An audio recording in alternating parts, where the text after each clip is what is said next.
ಎಲ್ರಿಗೂ ನಮಸ್ಕಾರ. ಸುಶಿ info YouTube ಚಾನಲ್ಗೆ ಸ್ವಾಗತ. ಇವತ್ತಿನಲ್ಲಿ ನಾವು ಕರ್ನಾಟಕ ರಾಜ್ಯ ಮುಕ್ತ ವಿಷಯ ಅಂದರೆ ಕರ್ನಾಟಕ ಸ್ಟೇಟ್ ಓಪನ್ ಯೂನಿವರ್ಸಿಟಿಯಿಂದ ವಿವಿಧ ಕರೆಸ್ಪಾಂಡೆನ್ಸ್ ಕೋರ್ಸ್ಗಳಿಗೆ ಅರ್ಜಿ ಆಹ್ವಾನಿಸಿದ್ದಾರೆ. ಮಾಸ್ಟರ್ ಡಿಗ್ರಿ ಮತ್ತು ಬ್ಯಾಚಲರ್ಸ್ ಡಿಗ್ರಿ ಎರಡೂ ಕೋರ್ಸ್ಗಳಿಗೂ ಕೂಡ ಅರ್ಜಿ ಆಹ್ವಾನಿಸಿದ್ದಾರೆ. ಅದು ಸಂಪೂರ್ಣ ಮಾಹಿತಿ ನೋಡ್ತಾ ಹೋಗೋಣ. ಬನ್ನಿ ವಿಡಿಯೋನ ಪ್ರಾರಂಭ ಮಾಡೋಣ. ವಿಡಿಯೋ ಪ್ರಾರಂಭ ಮಾಡೋದಕ್ಕಿಂತ ಮುಂಚೆ ಇದೇ ಮೊದಲ ಬಾರಿಗೆ ನಮ್ಮ ಚಾನಲ್ಗೆ ಭೇಟಿ ನೀಡಿದರೆ ತಪ್ಪದೇ ಸಬ್ಸ್ಕ್ರೈಬ್ ಮಾಡಿ ಅಂತ ಕೇಳ್ಕೊಳ್ತಾ ವಿಡಿಯೋನ ಪ್ರಾರಂಭ ಮಾಡೋಣ. ನಿಮಗೆಲ್ಲ ತಿಳಿದಿರೋಂಗೆ ಕರ್ನಾಟಕ ರಾಜ್ಯದಲ್ಲಿ ಡಿಸ್ಟೆನ್ಸ್ ಲರ್ನಿಂಗಲ್ಲಿ ಎಜುಕೇಷನ್ ಕೊಡ್ತಿರೋ ಒಂದೇ ಒಂದು ಯೂನಿವರ್ಸಿಟಿ ಅಂದರೆ ಅದು ಕರ್ನಾಟಕ ರಾಜ್ಯ ಮುಕ್ತ ವಿಶ್ವವಿದ್ಯಾಲಯ, ಕರ್ನಾಟಕ ಸ್ಟೇಟ್ ಓಪನ್ ಯೂನಿವರ್ಸಿಟಿ ಮಾನಸಂಗಮೂರ್ತಿ ಮೈಸೂರಿನಿಂದ. ಇವರು ಪ್ರವೇಶಾತಿಗೆ ಅರ್ಜಿಯನ್ನು ಆಹ್ವಾನಿಸಿದ್ದಾರೆ. 2025-26ನೇ ಸಾಲಿನ ಜುಲೈ ಆವೃತ್ತಿ. ನಿಮಗೆಲ್ಲರಿಗೂ ಕೂಡ ಗೊತ್ತಿರೋಂಗೆ ವರ್ಷದಲ್ಲಿ 2 ಸಾರಿ ದಾಖಲಾತಿ ಆಗುತ್ತೆ KSYU ಅಡ್ಮಿಷನ್. ಓಕೆ, ಅದರಲ್ಲಿ ಜುಲೈ ಆವೃತ್ತಿಗೆ ಇವಾಗ ಅಧಿಸೂಚನೆ ಹೊರಡಿಸ್ತಾ ಇದ್ದಾರೆ. ವಿಷಯ ಕೊಡ್ತಾ ಇದ್ದಾರೆ 25-26ರ ಜುಲೈ ಆವೃತ್ತಿಯಲ್ಲಿ ODL ಮಾದರಿ ಆಫ್ಲೈನ್ ವಿವಿಧ ಶೈಕ್ಷಣಿಕ ಕಾರ್ಯಕ್ರಮಗಳ ಪ್ರವೇಶಾತಿ ಬಗೆಗೆ. ODL ಅಂತ ಅಂದ್ಕೊಂಡ್ರೆ ಆನ್ಲೈನ್ ಡಿಸ್ಟೆನ್ಸ್ ಲರ್ನಿಂಗ್ ಅಂತೇಳಿ, ಇದು ಆಫ್ಲೈನಲ್ಲಿರುತ್ತೆ. ಆನ್ಲೈನ್ ಹೆಸರು ಮಾತ್ರ ಆನ್ಲೈನ್ ಡಿಸ್ಟೆನ್ಸ್ ಲರ್ನಿಂಗ್ ಅಂತಿದೆ. ಇದು ಆಫ್ಲೈನಲ್ಲಿ ನಡೆಯುತ್ತೆ. ಅದರ ಸಂಪೂರ್ಣ ಮಾಹಿತಿಯನ್ನು ನೋಡ್ತಾ ಹೋಗೋಣ. ಉಲ್ಲೇಖ ಸಂಖ್ಯೆಯನ್ನು ಕೊಡ್ತಾ ಇದ್ದಾರೆ, ನೋಡ್ತಾ ಹೋಗೋಣ. UGC ಮಾನ್ಯತೆ ಪಡೆದಿರುವಂತಹ ವಿವಿಧ ಕೋರ್ಸ್ಗಳಿದ್ದಾವೆ.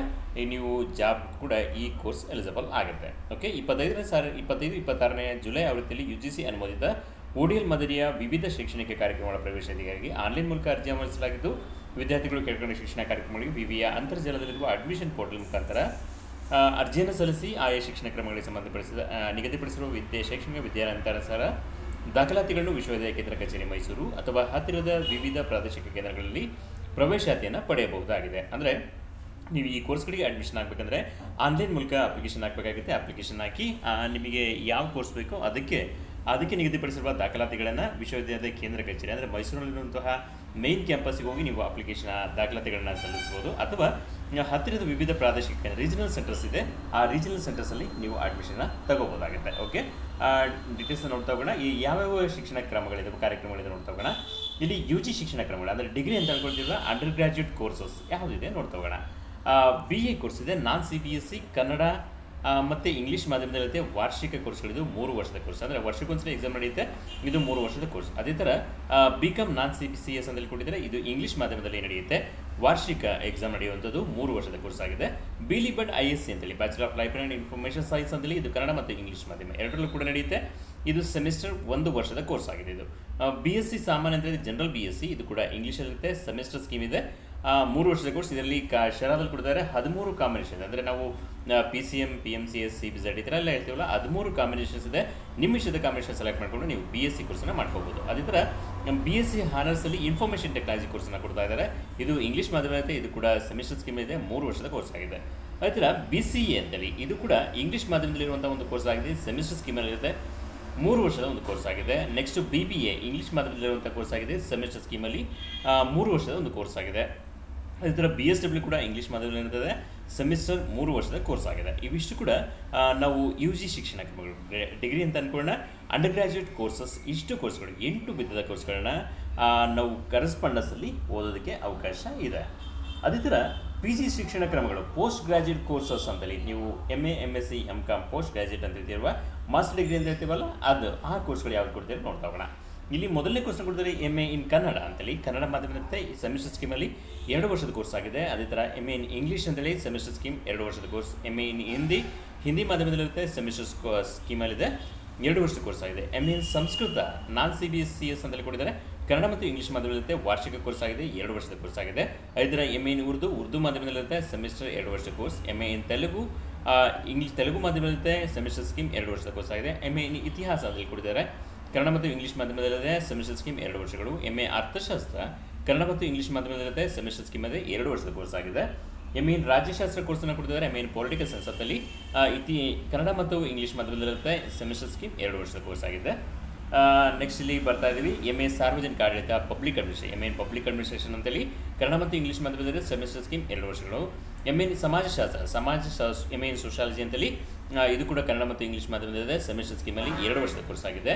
MA ಪ್ರಾಚೀನ ಇತಿಹಾಸ ಮತ್ತು ಪುರಾತತ್ವ ಅಧ್ಯಯನ ಅಂತೇಳಿ ಕೊಟ್ಟಿದ್ದಾರೆ. MA in history and archaeology ಅಂತೇಳಿ ಆ ಕೋರ್ಸ್ ಇದೆ. ಕನ್ನಡ ಮತ್ತು ಇಂಗ್ಲೀಷ್ ಮಾಧ್ಯಮದಲ್ಲಿರುವಂಥ ಕೋರ್ಸ್ ಆಗಿದೆ. ಸೆಮಿಸ್ಟರ್ ಸ್ಕೀಮ್ 2 ವರ್ಷಗಳು. ಅದೇ ಥರ MA ಇನ್ ಪತ್ರಿಕೋದ್ಯಮ ಮತ್ತು ಸಮೂಹ ಅಂತ ಹೇಳ್ತೀವಿ, ಅಂದರೆ ಜರ್ನಲಿಸಮ್ ಆ್ಯಂಡ್ ಮಾಸ್ ಕಮ್ಯುನಿಕೇಷನಲ್ಲಿ MA ಇನ್ ಕೋರ್ಸ್ ಕೊಡೋಕ್ಕೂ ಇದೆ. ಅದು ಕನ್ನಡ ಮತ್ತು ಇಂಗ್ಲೀಷ್ ಮಾಧ್ಯಮದಲ್ಲಿದೆ. ಸೆಮಿಸ್ಟರ್ ಸ್ಕೀಮ್ ಅದೇ 2 ವರ್ಷದ ಕೋರ್ಸ್ ಆಗಿದೆ. ಅದೇ ಥರ MA ಇನ್ ಶಿಕ್ಷಣ MA ಇನ್ ಎಜುಕೇಷನ್ ಕೋರ್ಸ್ ಕೊಡೋಕ್ಕಿದೆ. ಕನ್ನಡ ಮತ್ತು ಇಂಗ್ಲೀಷ್ ಮಾಧ್ಯಮದಲ್ಲಿ 2 ಸೆಮಿಸ್ಟರ್ ಸ್ಕೀಮ್ ಇದೆ. 2 ವರ್ಷದ ಕೋರ್ಸ್ ಆಗಿದೆ. ಎಂ.ಕಾಮ್ ಇಂಗ್ಲೀಷ್ ಮಾಧ್ಯಮದಲ್ಲಿ ಅದು ಕೂಡ ಸೆಮಿಸ್ಟರ್ ಸ್ಕೀಮ್ 2 ವರ್ಷ. MBA ಇಂಗ್ಲೀಷ್ ಮಾಧ್ಯಮ 2 ವರ್ಷ.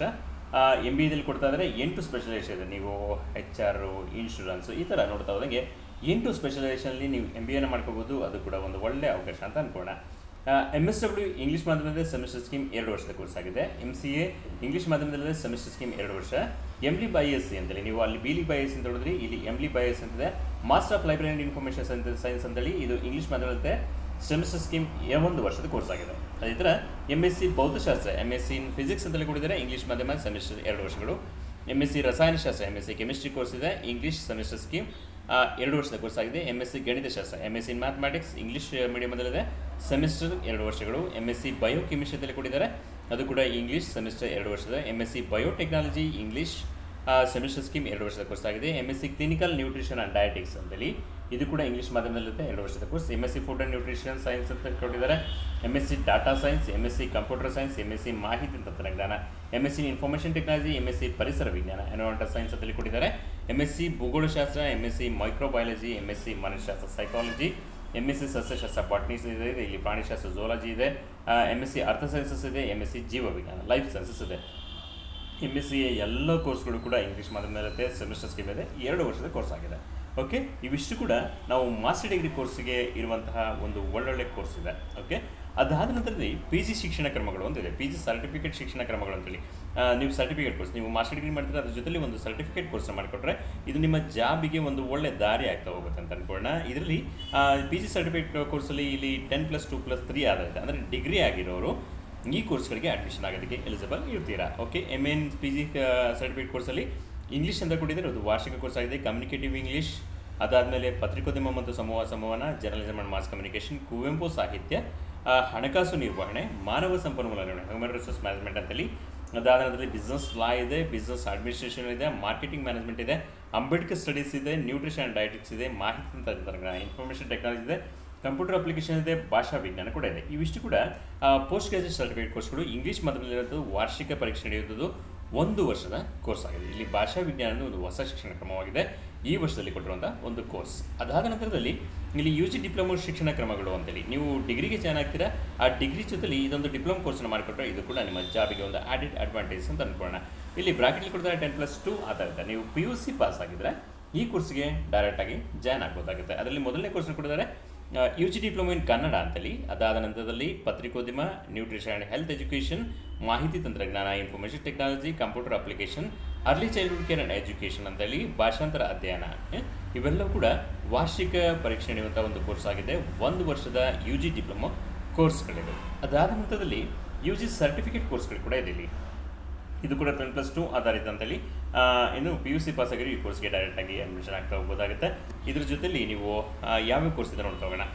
UG ಪಂಚಾಯತ್ ರಾಜ್ ಅಂತ ಇದೆ, ಇಂಗ್ಲೀಷ್ ಮೀಡಿಯಮಲ್ಲಿ 6 ತಿಂಗಳ ಕೋರ್ಸ್ ಆಗಿದೆ. ನ್ಯೂಟ್ರಿಷನ್ ಫುಡ್ ಅಂತೇಳಿ ಇದು ಕೂಡ ಇಂಗ್ಲೀಷ್ ಮಾಧ್ಯಮದ 6 ತಿಂಗಳ ಕೋರ್ಸ್. ಮಾಹಿತಿ ಸಂವಹನ ತಂತ್ರಜ್ಞಾನ ಅಂತೇಳಿದೆ. ಇನ್ಫಾರ್ಮೇಷನ್ ಕಮ್ಯುನಿಕೇಷನ್ ಟೆಕ್ನಾಲಜಿ ಅಂತೇಳಿ ಇದು ಕೂಡ ಇಂಗ್ಲೀಷ್ ಮಾಧ್ಯಮದಲ್ಲಿರೋದು 6 ತಿಂಗಳ ಕೋರ್ಸ್ ಆಗಿದೆ. ಭಾಷಾಂತರ ಅಧ್ಯಯನ ಇದು ಕನ್ನಡ ಮತ್ತು ಇಂಗ್ಲೀಷ್ ಮಾಧ್ಯಮದ 6 ತಿಂಗಳ ಒಂದು ಕೋರ್ಸ್ ಆಗಿದೆ. ಇದು UG ಸರ್ಟಿಫಿಕೇಟ್ ಕೋರ್ಸ್ಗಳು 10+2 ಆಧಾರಿತ. ಅಂದರೆ ಈ ಸರ್ಟಿಫಿಕೇಟ್ ಕೋರ್ಸ್ಗಳು, PG ಡಿಪ್ಲೊಮಾ ಕೋರ್ಸ್ಗಳು ಇವೆಲ್ಲವೂ ಕೂಡ ನೀವು ಡೈರೆಕ್ಟಾಗಿ ಅಡ್ಮಿಷನ್ ಆಗ್ಬೋದಾಗುತ್ತೆ. ಆ ಡಿಗ್ರಿ ಆಗಿದ್ದರೆ PG ಡಿಪ್ಲೊಮಾಗೆ ಅಡ್ಮಿಷನ್ ಆಗ್ತೀರಾ, ನೀವು PUC ಆಗಿದ್ದರೆ UG ಸರ್ಟಿಫಿಕೇಟ್ಗೆ ಅಥವಾ UG ಡಿಪ್ಲೊಮಾ ಕೋರ್ಸ್ಗೆ ಅಡ್ಮಿಷನ್ ಆಗ್ತೀರಾ. ಈ ಥರ ನೀವು ಡಿಪ್ಲೊಮಾ ಕೋರ್ಸ್ಗಳನ್ನು ಕೂಡ ಮಾಡಿಕೊಂಡ್ರೆ ನಿಮಗೆ ಜಾಬ್ಗೆ ಒಂದು ಒಳ್ಳೆ ದಾರಿ ಆಗ್ತಾ ಹೋಗುತ್ತೆ, ಒಂದು ಆ್ಯಡೆಡ್ ಅಡ್ವಾಂಟೇಜ್. ಅದಕ್ಕೋಸ್ಕರ ನೀವು ಡಿಗ್ರಿ ಮಾಡ್ಕೋಬೇಕಾದ್ರೆ ಅಥವಾ ಮಾಸ್ಟರ್ ಡಿಗ್ರಿ ಮಾಡ್ಕೋಬೇಕಾದ್ರೆ ಈ ಥರ ಒಂದು ಆ್ಯಡೆಡ್ ಕೋರ್ಸನ್ನು ಮಾಡಿಕೊಂಡ್ರೆ ಒಂದು ಒಳ್ಳೆ ಯೂಸ್ ಆಗೋದಾಗುತ್ತೆ ಹೋಗುತ್ತೆ. ಓಕೆ, ಇವಿಷ್ಟು ಕೋರ್ಸ್ಗಳು KSOU ಕರ್ನಾಟಕ ಸ್ಟೇಟ್ ಓಪನ್ ಯೂನಿವರ್ಸಿಟಿಲಿರುವಂತಹ UG ಮತ್ತು PG ಕೋರ್ಸ್ಗಳಾಗುತ್ತೆ. ಇವಿಷ್ಟಕ್ಕೂ ಕೂಡ ಈ ಶೈಕ್ಷಣಿಕ ವರ್ಷಕ್ಕೆ ಜುಲೈ ಆವೃತ್ತಿಗೆ, ಜುಲೈ ಸೆಷನ್ಗೆ ಅಡ್ಮಿಷನ್ ಓಪನ್ ಆಗಿದೆ. ಆದಷ್ಟು ಬೇಗ ಅಪ್ಲಿಕೇಶನ್ ಆಗಿ ಅಡ್ಮಿಷನ್ ಆಗಬೇಕಾಗಿದೆ. ಇಲ್ಲಿಗೆ ಇನ್ಫಾರ್ಮೇಷನ್ ಕೊಡ್ತಾ ಇದ್ದಾರೆ. ಮೇಲಿನ ಎಲ್ಲ ODL ಶೈಕ್ಷಣಿಕ ಕಾರ್ಯಕ್ರಮಗಳಿಗೆ ಸಂಬಂಧಿಸಿದ ವಿವರ, ನಿಗದಿಪಡಿಸುವ ಶೈಕ್ಷಣಿಕ ವಿದ್ಯಾರ್ಥಿಗಳು ಸಲ್ಲಿಸಬೇಕಿರುವ ಶೈಕ್ಷಣಿಕ ಮತ್ತು ಇತರ ದಾಖಲಾತಿಗಳು ಹಾಗೂ ಶುಲ್ಕಗಳ ವಿವರಗಳು, ಆಯಾ ಶಿಕ್ಷಣದ ವಿವರನ ಪುಸ್ತಕ ಪ್ರಾಸ್ಪೆಕ್ಟಿಕ್ಸ್ ಅಂತ ಅನ್ಕೋಣ ಮತ್ತು ಪ್ರೋಗ್ರಾಮ್ ಗೈಡ್ನಲ್ಲಿದ್ದು ಅವು ವಿಶ್ವವಿದ್ಯಾಲಯ ಅಧಿಕೃತ ವೆಬ್ಸೈಟ್ನಲ್ಲಿ ಲಭ್ಯವಿರುತ್ತದೆ. ಅಂದರೆ ನಿಮಗೆ ಏನೇ ಇನ್ಫಾರ್ಮೇಷನ್ ಬೇಕಿದ್ರೂ ಕೂಡ ಅದರ ಡೀಟೇಲ್ಸ್ ಪ್ರಾಸ್ಪೆಕ್ಟಿಕ್ಸು ಯೂನಿವರ್ಸಿಟಿ ವೆಬ್ಸೈಟ್ ಇದೆ, ವೆಬ್ಸೈಟಲ್ಲಿ ಡೌನ್ಲೋಡ್ ಮಾಡ್ಕೋಬೋದು. ವೆಬ್ಸೈಟ್ ವಿಳಾಸವನ್ನು ನೋಡ್ತಾ ಹೋಗೋಣ, www.ksoumysuru.ac.in. ಈ ವೆಬ್ಸೈಟಿಗೆ ಹೋಗಿ ನೀವು ಡೌನ್ಲೋಡ್ ಮಾಡ್ತಾ ಹೋಗ್ಬೋದು. ಅಪ್ಲಿಕೇಶನ್ ಹಾಕಿ ಅಡ್ಮಿಷನ್ ಆಗೋದಕ್ಕೂ ಕೂಡ ಇದೇ ವೆಬ್ಸೈಟಿಗೆ ನೀವು ಭೇಟಿನ ನೀಡಬೇಕಾಗುತ್ತೆ. ವಿದ್ಯಾರ್ಥಿಗಳು ವಿವರಣಾ ಪುಸ್ತಕದ ಸೂಚಿಸುವ ನಿರ್ದೇಶನಗಳನ್ನು ಕರ್ನಾಟಕ ರಾಜ್ಯ ಮುಕ್ತ ವಿಶ್ವವಿದ್ಯಾಲಯ ಕೇಂದ್ರ ಕಚೇರಿ ಮೈಸೂರು ಅಥವಾ ರಾಜ್ಯದಾದ್ಯಂತ ಸ್ಥಾಪಿಸಲ್ಪಟ್ಟಿರುವ ಹತ್ತಿರದ ಕರ್ನಾಟಕ ರಾಜ್ಯ ಮುಕ್ತ ವಿಶ್ವವಿದ್ಯಾಲಯ ಪ್ರಾದೇಶಿಕ ಕಚೇರಿಗಳಲ್ಲಿ ಮಾತ್ರವೇ ಪ್ರವೇಶಾತಿ ಪಡೆಯುವುದು ಅಂತೇಳಿ. ಅಂದರೆ ನೀವು ಮೈಸೂರಲ್ಲಿದ್ದರೆ ಮೇನ್ ಸೆಂಟ್ರಿಗೆ ಹೋಗಿ ಅಡ್ಮಿಷನ್ ಆಗ್ಬೋದು ಯೂನಿವರ್ಸಿಟಿಗೆ, ಅಥವಾ ನೀವು ಮೇನ್ ಸೆಂಟ್ರಿಗೆ ಹೋಗಿ ಅಡ್ಮಿಷನ್ ಆಗಾಗಲಿದ್ರೆ ಹತ್ತಿರ ಇರುವಂಥ ಪ್ರಾದೇಶಿಕ ಕೇಂದ್ರ, ಅಂದರೆ ತುಂಬ ರಾಜ್ಯದ ಬೇರೆ ಬೇರೆ ಭಾಗಗಳಲ್ಲಿ ಕೂಡ ಹತ್ತಿರದಲ್ಲಿ ಎಲ್ಲ ಕಡೆಯೂ ಕೂಡ ನಿಮಗೆ ಸ್ಟಡಿ ಸೆಂಟರ್ಸ್ಗಳಿದ್ದಾವೆ, ರೀಜನಲ್ ಸೆಂಟರ್ಸ್ ಇದೆ, ಅಲ್ಲಿ ಹೋಗಿ ನೀವು ಅಡ್ಮಿಷನ್ ಆಗಬೇಕಾಗುತ್ತೆ. ಇಲ್ಲಿ ಕೊಟ್ಟಿದ್ದಾರೆ ಮೇನ್ ಕ್ಯಾಂಪಸ್ ಅಥವಾ ರೀಜನಲ್ ಸೆಂಟರ್ಸಲ್ಲೇ ನೀವು ಅಡ್ಮಿಷನ್ ಪಡಿಬೇಕಂತಲ್ಲಿ ಕೊಟ್ಟಿದ್ದಾರೆ.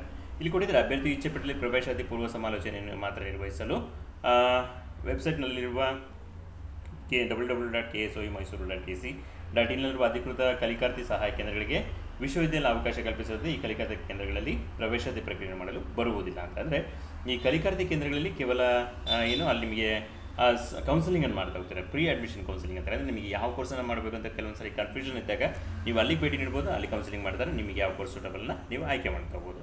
ಅಲ್ಲಿ ಅಡ್ಮಿಷನ್ ಆಗಲ್ಲ, ಓನ್ಲಿ ಕೌನ್ಸಿಲಿಂಗ್ ಅಷ್ಟೇ. ಈ ಶಿಕ್ಷಣ ಕ್ರಮಗಳಿಗೆ ವಿಶ್ವವಿದ್ಯಾಲಯ ಪ್ರವೇಶಾತಿ ಶುಲ್ಕವನ್ನು ನಿಗದಿಪಡಿಸಿದ್ದು ವಿವರವನ್ನು ವಿವಿಯ ಅಧಿಕೃತ ವೆಬ್ಸೈಟ್ನಲ್ಲಿ ಪ್ರಕಟಿಸಲಾಗಿದೆ. ವಿದ್ಯಾರ್ಥಿಗಳು ನಿಗದಿತ ಶುಲ್ಕವನ್ನು ಮಾತ್ರ ಆನ್ಲೈನಲ್ಲಿ ಪಾವತಿಸಲು ಸೂಚಿಸಲಾಗಿದೆ. ನಿಗದಿತ ಶುಲ್ಕಕ್ಕಿಂತ ಹೆಚ್ಚುವರಿ ಶುಲ್ಕವನ್ನು ಯಾರಿಗೂ ಪಾವತಿಸುವಂತಿಲ್ಲ. ಆದಾಗ್ಯೂ ವಿದ್ಯಾರ್ಥಿಗಳು ಪೋಷಕರು ಯಾವುದೇ ಹೆಚ್ಚುವರಿ ಶುಲ್ಕ ನೀಡಿದಲ್ಲಿ ವಿವಿಯು ಅದಕ್ಕೆ ಜವಾಬ್ದಾರರಾಗಿರುವುದಿಲ್ಲ. ಮುಂದಿರುವುದು ವಿವಿಯ ಕೇಂದ್ರ ಕಚೇರಿ ಮೈಸೂರು ಅಥವಾ ಅಧಿಕೃತ ಪ್ರಾದೇಶಿಕ ಕೇಂದ್ರಗಳಲ್ಲಿ ವಿವಿಯ ಪರವಾಗಿ ಕಾರ್ಯನಿರ್ವಹಿಸಲು ಯಾವುದೇ ವ್ಯಕ್ತಿ ಸಂಸ್ಥೆಗೆ ಅಧಿಕಾರ ನೀಡುವುದಿಲ್ಲ ಅಂತೇಳಿ. ಅಂದರೆ ನೀವು ಅಡ್ಮಿಷನ್ಗೆ ಸಂಬಂಧಪಟ್ಟಂತಹ ಯಾವುದೇ ಅನುಮಾನಗಳಿದ್ದರೂ ಕೂಡ ವಿಶ್ವವಿದ್ಯಾಲಯಕ್ಕೆ ನೇರವಾಗಿ ಭೇಟಿ ನೀಡಬಹುದು, ಅಥವಾ ವೆಬ್ಸೈಟಲ್ಲಿ ಎಂಕ್ವೈರಿ ಮಾಡ್ತಾ ಹೋಗ್ಬೋದು, ಅಥವಾ ರೀಜನಲ್ ಸೆಂಟರ್ಸ್ ಇದೆ ಅಲ್ಲಿ ಹೋಗಿ ನೀವು ಎಂಕ್ವೈರಿ ಮಾಡ್ತಾ ಹೋಗ್ಬೋದು. ನೀನು ಫೀಸ್ ಫಿಕ್ಸ್ ಮಾಡಿದ್ರೆ ಅಷ್ಟು ಫೀಸನ್ನು ಮಾತ್ರ ಪೇಮೆಂಟ್ ಮಾಡಬೇಕಾಗಿದೆ. ಹೆಚ್ಚುವರಿ ಶುಲ್ಕ ಪಾವತಿಸಿದರೆ ವಿಶ್ವವಿದ್ಯಾಲಯ ಯಾವುದೇ ಕಾರಣಕ್ಕೂ ಕೂಡ ಜವಾಬ್ದಾರಿ ತಗೊಳ್ಳಲ್ಲ ಅಂತೇಳಿ ಫಸ್ಟ್ ಹೇಳ್ಬಿಟ್ಟಿದೆ. ಈಗಾಗಲೇ ಪ್ರಥಮ ದ್ವಿತೀಯ ಸಾಲಿನ UG PG ಶಿಕ್ಷಣ ಕ್ರಮವನ್ನು ಪೂರೈಸಿ ನಾನಾ ಕಾರಣಗಳಿಗಾಗಿ ವಿದ್ಯಾಭ್ಯಾಸವನ್ನು ಪೂರ್ಣಗೊಳಿಸಿಕೊಂಡಿಲ್ಲದ ವಿದ್ಯಾರ್ಥಿಗಳು ವಿಶ್ವವಿದ್ಯಾಲಯ ನಿಯಮಗಳ ಅನುಸಾರ ದ್ವಿತೀಯ ತೃತೀಯ UG PG ಶಿಕ್ಷಣ ಕ್ರಮಗಳಿಗೆ ನೇರ ಪ್ರವೇಶಾತಿ ಪಡೆಯಬಹುದಾಗಿದೆ. ಅಂದರೆ ನೀವು ಎಲ್ಲೋ ಒಂದು ಕಡೆ ಫಸ್ಟ್ ಇಯರ್ ಡಿಗ್ರಿ ಅಥವಾ ಸೆಕೆಂಡ್ ಇಯರ್ ಡಿಗ್ರಿ ಮಾಡಿರ್ತೀರ, ಮೂರನೇ ವರ್ಷಕ್ಕೆ ಇನ್ನು ಸೆಕೆಂಡ್ ಇಯರ್ 2ನೇ ವರ್ಷದ ಡಿಗ್ರಿ ಅಥವಾ 3ನೇ ವರ್ಷದ ಡಿಗ್ರಿಗೆ ಅಡ್ಮಿಷನ್ ಆಗಬೇಕಾಗಿರುತ್ತೆ. ಅವರು ಡಿಸ್ಕಂಟಿನ್ಯೂ ಮಾಡಿರ್ತಾರೆ, ಬೇರೆ ಬೇರೆ ರೀಸನ್ ಡಿಸ್ಕಂಟಿನ್ಯೂ ಮಾಡಬಹುದು. ಅಂಥವ್ರಿಗೆ ನೀವು ಫಸ್ಟ್ ಇಯರ್ ಡಿಸ್ಕಂಟಿನ್ಯೂ ಮಾಡಿದರೆ 2ನೇ ವರ್ಷಕ್ಕೆ ನೇರವಾಗಿ ಪ್ರವೇಶಾತಿ ಪಡೆಯಬಹುದು. 2ನೇ ವರ್ಷದ ಡಿಸ್ಕಂಟಿನ್ಯೂ ಮಾಡಿದರೆ 3ನೇ ವರ್ಷಕ್ಕೆ ನೇರವಾಗಿ ಪ್ರವೇಶಾತಿ ಪಡೆಯಬಹುದು. ಅದೇ ಥರ UGನೂ ಕೂಡ ಜೊತೆಲಿ PG ಅಂದರೆ ನೀವು ಮಾಸ್ಟರ್ ಡಿಗ್ರಿನ 1 ವರ್ಷ ಮಾಡಿ ಹಾಗೆ ಬಿಟ್ಟಿರ್ತೀರ, ನೀವು ಡಿಸ್ಕಂಟಿನ್ಯೂ ಮಾಡಿದ್ದೀರ ಅಂತ ಅಂದ್ಕೊಳ್ಳಿ, ಅವರು ನೀವು ನೇರವಾಗಿ 2ನೇ ವರ್ಷಕ್ಕೆ ದಾಖಲಾತಿ ಆಗ್ಬೋದಾಗುತ್ತೆ ಅಂತಲೂ ಕೂಡ ಅವಕಾಶವನ್ನು ಕೊಟ್ಟಿದ್ದಾರೆ. ಇದ್ರ ಬಗ್ಗೆ ಸಂಪೂರ್ಣ ಮಾಹಿತಿ ಬೇಕಂದರೆ ನೀವು ಕೌನ್ಸಿಲಿಂಗ್ ಸೆಂಟರ್ ಅಥವಾ ನೇರವಾಗಿ ಈ ವಿಶ್ವವಿದ್ಯಾಲಯ ಅಥವಾ ಪ್ರಾದೇಶಿಕ ಕೇಂದ್ರಗಳಿಗೆ ಮಾಹಿತಿಯನ್ನು ಪಡ್ಕೋಬೋದಾಗುತ್ತೆ. ಓಕೆ, ಪ್ರವೇಶಾತಿಯ ದಿನಾಂಕ 1/7/2025 ಆನ್ಲೈನ್ ಮೂಲಕ ಪ್ರಾರಂಭವಾಗಲಿದ್ದು ಪ್ರವೇಶಾತಿ ಅಂತಿಮ ದಿನಾಂಕವನ್ನು UGC ಪ್ರಕಟಿಸಿದ ನಂತರ ತಿಳಿಸಲಾಗುತ್ತದೆ. ಇದು ಕಾಮನ್ ಆಗಿ ಪ್ರತಿ ವರ್ಷವೂ ಕೂಡ ಕೊಡ್ತಿದ್ದಾರೆ. 1/7ಕ್ಕೆ ಅರ್ಜಿ ಸಲ್ಲಿಸೋದಕ್ಕೆ ಪ್ರಾರಂಭ ಆಗುತ್ತೆ. ಜುಲೈ 1ಕ್ಕೆ ಅಪ್ಲಿಕೇಶನ್ ಅಡ್ಮಿಷನ್ ಕೂಡ ಪ್ರಾರಂಭ ಆಗುತ್ತೆ. ಅಂದರೆ ಡೈರೆಕ್ಟಾಗಿ ನೀವು ಅಪ್ಲಿಕೇಶನ್ ಹಾಕಿ ಅಲ್ಲಿ ಅಡ್ಮಿಷನ್ ತೊಗೊಳ್ತೀರಾ, ಅಡ್ಮಿಷನ್ ಫೀಸು ಕೂಡ ಕಟ್ಕೊಳ್ತೀರಾ. ಅದು 1 ಜುಲೈ 2025 ಪ್ರಾರಂಭ ಆಗ್ತಾ ಇದೆ. ಕೊನೆ ದಿನಾಂಕವನ್ನು ನಂತರದಲ್ಲಿ ತಿಳಿಸಿ ಅಂತ ಕೊಟ್ಟಿದ್ದಾರೆ. ಕೊನೆ ದಿನಾಂಕದ ಬಗ್ಗೆ ಮಾಹಿತಿ ಬೇಕು ಅಂದರೆ ನೀವು ಡೈರೆಕ್ಟಾಗಿ ವೆಬ್ಸೈಟ್ಗೆ ಭೇಟಿ ನೀಡ್ತಾ ಇರಬೇಕಾಗುತ್ತೆ. ಆದಷ್ಟು ಬೇಗ ಅಡ್ಮಿಷನ್ ಆಗೋದು ಒಳ್ಳೆಯದಾಗುತ್ತೆ. ಯಾಕಂದರೆ ಅಲ್ಲಿ ಕೆಲವೊಂದು ನಿಮಗೆ ಸ್ಟಡಿ ಮೆಟೀರಿಯಲ್ಸನ್ನು ಕೊಡ್ತಾರೆ. ಯಾರು ಫಸ್ಟ್ ಅಡ್ಮಿಷನ್ ಆಗ್ತಾರೋ ಅವರಿಗೆ ಫಸ್ಟ್ ಸ್ಟಡಿ ಮೆಟೀರಿಯಲ್ ಸಿಗುತ್ತೆ, ಅದು ಕೂಡ ನೆನಪಿರಲಿ ನಿಮಗೆ.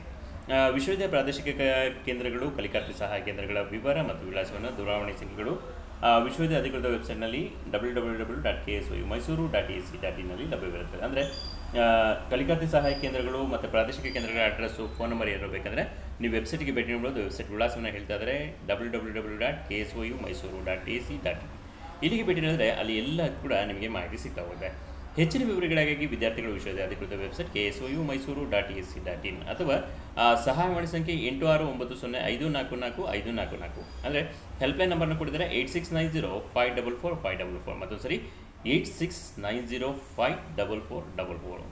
ಈ ನಂಬರ್ಗೆ ನೀವು ಕಾಲ್ ಮಾಡಿದರೆ ನಿಮಗೆ ಮಾಹಿತಿಯನ್ನು ಅವರು ನೀಡ್ತಾ ಹೋಗ್ತಾರೆ. ಈ ಥರ ದೂರವಾಣಿ ಸಂಖ್ಯೆಗಳು ಬೇರೆ ಬೇರೆ ಇದ್ದಾವೆ. ಮೇನ್ ದೂರವಾಣಿ ಸಂಖ್ಯೆಯನ್ನು ನಾವು ಹೇಳ್ತಾ ಇದ್ದೀವಿ, ನೋಡ್ತಾ ಹೋಗಿ. ಸಿದ್ಧಪಾಠಗಳ ಸಾಫ್ಟ್ ಪ್ರತಿ ಆಂತರಿಕ ನಿಬಂಧನೆ ಇತರ ಶೈಕ್ಷಣಿಕ ಸೇವೆಗಳಿಗಾಗಿ ಹೊಸ ಆ್ಯಪ್ ಇದೆ, KSU digital academic platform app ಅಂತೇಳಿ. ಅದನ್ನು ನೀವು ಡೌನ್ಲೋಡ್ ಮಾಡಿಕೊಂಡು ಅಲ್ಲಿ ನಿಮ್ಮ ಮೊಬೈಲ್ ಮೂಲಕ ಲಾಗಿನ್ ಆಗಿ ಅಲ್ಲಿ ನೀವು ಮಾಹಿತಿಯನ್ನು ಪಡ್ಕೋಬೋದಾಗುತ್ತೆ. ಓಕೆ, ಪರಿಶಿಷ್ಟ ಜಾತಿ ಪರಿಶಿಷ್ಟ ಪಂಗಡಕ್ಕೆ ಸೇರಿದ ಅರ್ಹ ಅಭ್ಯರ್ಥಿಗಳು ನಿಗದಿತ ಶುಲ್ಕವನ್ನು ಪಾವತಿಸಿ ಸಮಾಜ ಕಲ್ಯಾಣ ಇಲಾಖೆಯಿಂದ ಶುಲ್ಕ ಮರುಪಾವತಿ ಮಾಡಿಕೊಳ್ಳುವ ಷರತ್ತಿಗೆ ಒಳಪಟ್ಟು ಶುಲ್ಕ ವಿನಾಯಿತಿ ಯೋಜನೆಯಡಿ ಪ್ರವೇಶಾತಿ ಪಡೆಯಬಹುದಾಗಿದೆ. ಪ್ರವೇಶಾತಿಯು ವಿದ್ಯಾರ್ಥಿ ವೇತನ ಘಟಕವು ವಿಧಿಸುವ ಷರತ್ತಿಗೊಳಪಟ್ಟಿರುತ್ತದೆ ಅಂತೇಳಿ. ಅಂದರೆ ಇಲ್ಲಿ ಫೀಸ್ ರಿಫಂಡ್ ಆಪ್ಷನ್ ಕೂಡ ಇದೆ. ಪರಿಶಿಷ್ಟ ಜಾತಿ ಪರಿಶಿಷ್ಟ ಪಂಗಡ SC ST ಕ್ಯಾಟಗರಿಯವರು ನೀವು ಫೀಸ್ ರಿಫಂಡ್ ಆಪ್ಷನ್ ಕೂಡ ಇದೆ. ನೀವು ಇಲ್ಲಿ ಅಡ್ಮಿಷನ್ ಆದಮೇಲೆ ಅಲ್ಲಿ ಸಾಮಾಜಿಕ ಕಲ್ಯಾಣ ಇಲಾಖೆ ಭೇಟಿ ನೀಡಿ ಅಲ್ಲಿ ನೀವು ಅಪ್ಲಿಕೇಶನ್ ಹಾಕಿ ಫೀಸ್ ರಿಫಂಡ್ ಮಾಡ್ಕೋಬೋದು. ಅಲ್ಪಸಂಖ್ಯಾತ ಕಲ್ಯಾಣ ಇಲಾಖೆಯಿಂದ ಮಂಜೂರಾಗುವ ಶುಲ್ಕ ಪಾವತಿ ಸೌಲಭ್ಯದಡಿ ಕರ್ನಾಟಕ ರಾಜ್ಯ ಮುಕ್ತ ವಿಶ್ವವಿದ್ಯಾಲಯ UG PG course certificate diploma ಕೋರ್ಸ್ಗಳಿಗೆ ಸೇರಬಯಸುವ ಅಲ್ಪಸಂಖ್ಯಾತ ವರ್ಗದ ಮುಸ್ಲಿಂ, ಕ್ರಿಶ್ಚಿಯನ್, ಜೈನ್, ಸಿಖ್, ಬೌದ್ಧಿಸ್ಟ್ ಮತ್ತು ಪಾರ್ಸಿ ಅರ್ಹ ಅಭ್ಯರ್ಥಿಗಳು ಅಲ್ಪಸಂಖ್ಯಾತ ಕಲ್ಯಾಣ ಇಲಾಖೆಯ ಅಂತರ್ಜಲ HTTPS DOM karnataka.gov.in ಅಲ್ಲಿರುವ ಕರ್ನಾಟಕ ರಾಜ್ಯ ಮುಕ್ತ ವಿಶ್ವವಿದ್ಯಾಲಯ ಪ್ರವೇಶಾತಿ ಪೋರ್ಟಲ್ನ ಲಿಂಕ್ https://ksoupportal.com ನಲ್ಲಿ ಅರ್ಜಿಯನ್ನು ಸಲ್ಲಿಸಿ ನೇರವಾಗಿ ಅಗತ್ಯ ದಾಖಲೆಗಳೊಂದಿಗೆ ಹತ್ತಿರದ ಕರ್ನಾಟಕ ರಾಜ್ಯ ಮುಕ್ತ ವಿಶ್ವವಿದ್ಯಾಲಯ ಅಧಿಕೃತ ಪ್ರಾದೇಶಿಕ ಕೇಂದ್ರಕ್ಕೆ ಭೇಟಿ ನೀಡುವುದಂತಲೇ ಹೆಚ್ಚಿನ ಮಾಹಿತಿಗೆ ಅಲ್ಪಸಂಖ್ಯಾತರ ಕಲ್ಯಾಣ ಇಲಾಖೆಯನ್ನು ಸಂಪರ್ಕಿಸಬಹುದು ಅಂತೇಳಿ. ಅಂದರೆ ಮೈನಾರಿಟಿಯವರು ಕೂಡ ಅಲ್ಲಿ ಫೀಸ್ ರಿಫಂಡು ಅಥವಾ ಸ್ಕಾಲರ್ಶಿಪ್ ಯಾವುದಾದ್ರೆ ಅಲ್ಲಿ ಅಪ್ಲಿಕೇಶನ್ ಹಾಕಿ ನೀವು ಹೆಚ್ಚಿನ ಮಾಹಿತಿನ ಅಲ್ಲಿ ಪಡ್ಕೊಳ್ಳೋದನ್ನು ಕೂಡ ಕೊಟ್ಟಿದ್ದಾರೆ. ಇಲ್ಲಿ ಎಲ್ಲ ಥರದ ಮಾಹಿತಿಯನ್ನು ಕೂಡ ಇಲ್ಲಿ ಕೊಟ್ಟಿದ್ದಾರೆ. ಇದಕ್ಕಿಂತ ಹೆಚ್ಚು ಮಾಹಿತಿ ನಿಮಗೆ ಪ್ರಾಸ್ಪೆಕ್ಟಿವ್ಸ್ ಸಿಗ್ತಾ ಹೋಗುತ್ತೆ. ಅಂದರೆ ಆ ಪ್ರಾಸ್ಪೆಕ್ಟಿವ್ಸ್ ನಿಮಗೆ ಕುವೆಂಪು ಕರ್ನಾಟಕ ರಾಜ್ಯ ಮುಕ್ತ ವಿಶ್ವವಿದ್ಯಾಲಯ ವೆಬ್ಸೈಟ್ನಲ್ಲಿ ಡೌನ್ಲೋಡ್ ಮಾಡ್ಕೋಬೋದು. ಆ ಡೌನ್ಲೋಡ್ ಮಾಡ್ಕೊಂಡು ಒಂದು ಸರಿ ಓದಿ ಆ ವಿಶ್ವವಿದ್ಯಾಲಯ ಹೇಗಿದೆ, ಅಲ್ಲಿ ಯಾವ್ಯಾವ ಕೋರ್ಸ್ಗಳಿದ್ದಾವೆ, ಏನೇನಿದೆ ವ್ಯವಸ್ಥೆ ಎಲ್ಲದನ್ನು ಕೂಡ ನೀವು ನೋಡ್ತಾ ಹೋಗ್ಬೋದಾಗುತ್ತೆ. ಅದಕ್ಕೋಸ್ಕರ ಆ ಪ್ರತಿಯನ್ನು ಒಂದು ಸಾರಿ ಡೌನ್ಲೋಡ್ ಮಾಡ್ತೀವಿ. ನೀವು ಸಾಫ್ಟ್ ಕಾಪಿ ಓದ್ಕೊಂಡ್ರೆ ಸಾಕಾಗುತ್ತೆ. ನೀವು ಅದನ್ನು ಪ್ರಿಂಟ್ಔಟ್ ತೆಗೆಸೋ ಅವಶ್ಯಕತೆ ಇಲ್ಲ, ಬೇಕಿದ್ರೆ ತೆಗೆಸಿಟ್ಕೊಳ್ಬೋದು. ಈ ಥರ ಇದೆ ಅಂತೇಳಿ. ಓಕೆ, ಇದೇ ಆವೃತ್ತಿ ಇಂಗ್ಲೀಷಲ್ಲಿ ರಿಪೀಟ್ ಆಗ್ತಾಯಿದೆ. ನಿಮಗೆ ಇಂಗ್ಲೀಷಲ್ಲಿ ಬೇಕು ಅಂದರೆ ನೀವು ಅದನ್ನು ನೋಡ್ತಾ ಹೋಗೋದಾಗುತ್ತೆ. ನಿಮಗೆಲ್ಲರೂ ಕೂಡ ಗೊತ್ತಿರಂಗೆ ಕರ್ನಾಟಕ ರಾಜ್ಯದಲ್ಲಿ ಕರೆಸ್ಪಾಂಡೆನ್ಸಲ್ಲಿ ಎಜುಕೇಷನ್ನ ಕೊಡ್ತಿರುವಂತಹ ಒಂದೇ ಒಂದು ಯೂನಿವರ್ಸಿಟಿ ಅಂದರೆ ಒಂದೇ ಒಂದು ವಿಶ್ವವಿದ್ಯಾಲಯ ಅಂದರೆ ಅದು ನಮ್ಮ ಕರ್ನಾಟಕ ರಾಜ್ಯ ಮುಕ್ತ ವಿಶ್ವವಿದ್ಯಾಲಯ, ಕರ್ನಾಟಕ ಸ್ಟೇಟ್ ಓಪನ್ ಯೂನಿವರ್ಸಿಟಿ. ಈ ಯೂನಿವರ್ಸಿಟಿ ಈ ವರ್ಷದ ದಾಖಲಾತಿಗೆ ಅರ್ಜಿಯನ್ನು ಆಹ್ವಾನಿಸಿದರೆ ಆದಷ್ಟು ಬೇಗ ದಾಖಲಾಗಿ ನಿಮ್ಮ UGA ಕನಸು, ನೀವು ಡಿಗ್ರಿ ಮಾಡಬೇಕಂತ ಕನಸು ಅಥವಾ ಮಾಸ್ಟರ್ ಡಿಗ್ರಿಯ ಕನಸು ಅಥವಾ MBA MCA ಈ ಥರದ ಕನಸೆಲ್ಲವೂ ಕೂಡ ನನಸಾಗಲಿ ಅಂತ ಆಶಿಸ್ತಾ ಎಲ್ಲರಿಗೂ ಕೂಡ ಆಲ್ ದ ಬೆಸ್ಟ್.